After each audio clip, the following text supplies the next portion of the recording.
Thanks for joining us, and today we're going to talk about the 5 elements in Kriya Yoga and Daoist internal alchemy.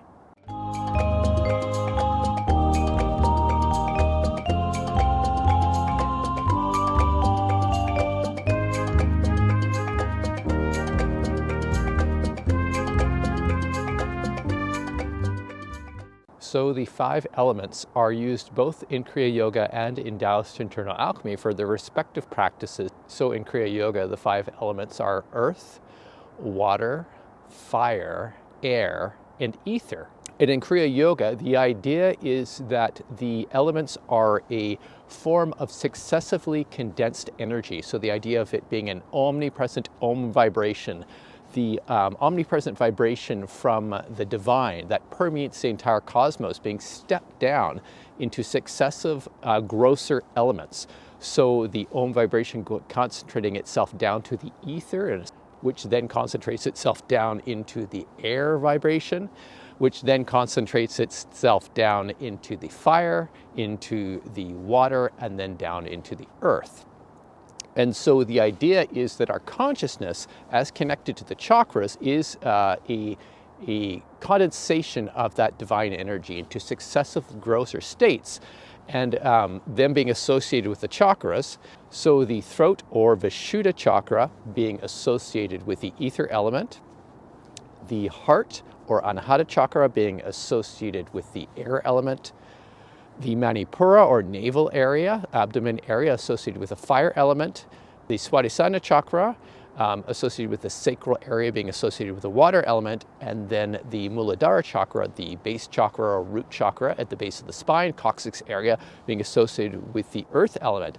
So the idea in Kriya Yoga being that you're moving from these gross elements to a successive finer element.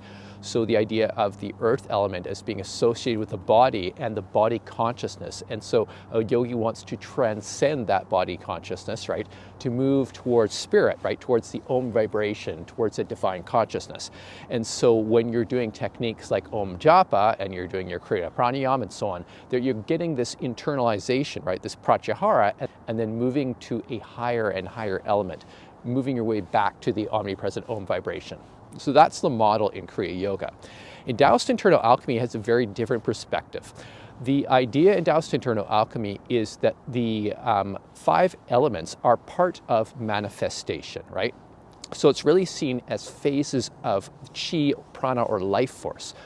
And in Daoist internal alchemy, the 5 elements are associated with the bodily organs.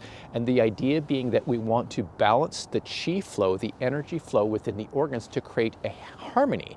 And so we see this represented in Chinese medicine. Each element feeds a successive element in what they call the creation cycle. And the creation cycle is about balance and harmony. So in understanding that this cyclical cycle, this creation cycle, is part of a natural order, if you will. If we look at the seasons, right?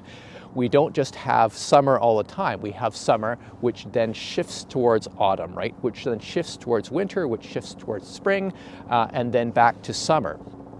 And so the idea in the 5 elements, it represents that energy patterns, that energy flow within the bodies, and it's associated with these 5 major yin organs, they call them, right? So you have the heart associated with the fire element, which then, when that energy shifts to the next phase, it goes to the earth element, right, which is associated with the stomach and spleen.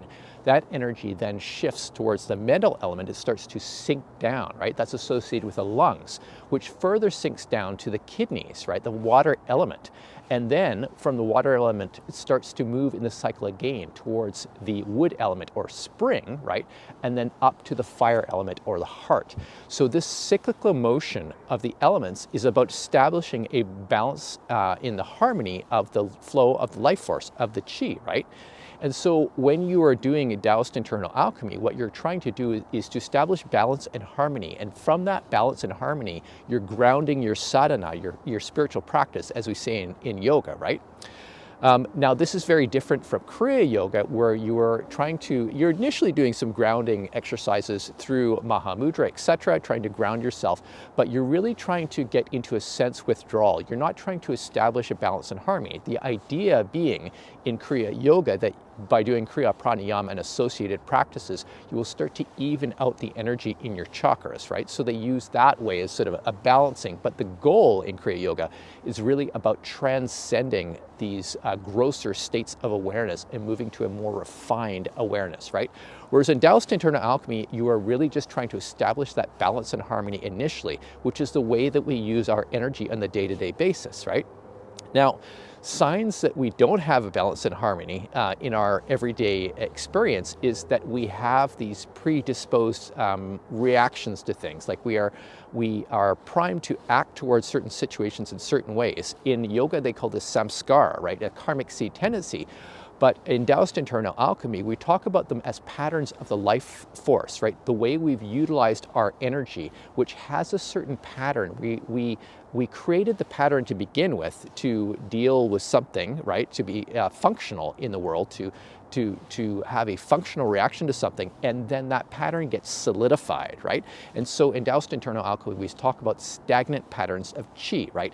We establish a pattern that we can't change anymore, and we're continuing to use our energy in the same way over and over and over. It's a very reactive kind of thing, right? And so in Daoist internal alchemy, we want to transform that, and we do that by helping to establish a balance in the flow of the 5 phases of the 5 elements, right? Which is very different than Kriya Yoga. So when you look at these side by side, you can see sort of the general methodology for Kriya Yoga is to try to get internalized and then to move the awareness away from the physical, right? That goal of sort of transcendence. Whereas in Daoist internal alchemy, what you're trying to do is create balance and harmony and a grounded foundation for your spiritual transformation. Because we know that even if you've done lots of Kriya Yoga and so on, if you've done advanced Kriya or if you've done advanced yogic type of practices, it doesn't necessarily resolve things that we have internally. We have conflicts, as I said, these patterns where we are reacting in a certain way. They're patterns of limitation, patterns of reactivity. And unless we have a way of processing those, we are stuck in those patterns. We do not modify them. So despite the fact that we might be trying to transcend them in Kriya Yoga, it does not mean that we are resolving those patterns, right? So that's why I advocate in teaching both Kriya Yoga and Daoist internal alchemy, a balanced approach for both of those. The Kriya Yoga has a very effective strategy for getting internal, for getting into pratyahara, right? We want that. We want to have internal experience, but we also need methods that help us do inner transformation. And that's why Daoist internal alchemy is so effective, right? It establishes that balance and harmony, that grounded foundation for your spiritual development, right? It gives you energetic tools to establish that, which we use in the 5 elements, right? And then when we use the Kriya Yoga methodology to go within and start to experience what is there, right? Which is not all puppy dogs and fairy tales, right? As much as some people might believe, oh my God, I was just in bliss and unending bliss. Well, yes, you may experience some of that, but what you will also experience is that there's stuff in there that hasn't been resolved. It's a real limitation. It holds you back, right? And so, we know that I've heard time and time again, people make comments about, well, those spiritually developed people, like, they talk about they're so spiritually developed, but they're so immature at the same time.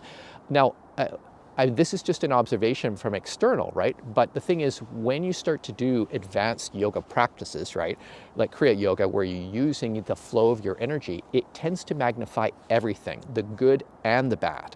So if you don't have an opportunity to resolve the more challenging things in your personality, right, you don't have a method for doing that, you're going to run into problems later, right? Because everything gets magnified, the good and the bad and the ugly, right? So you need a way to be able to process that stuff, right? Without a grounded spiritual foundation, it's really hard to make those changes, right?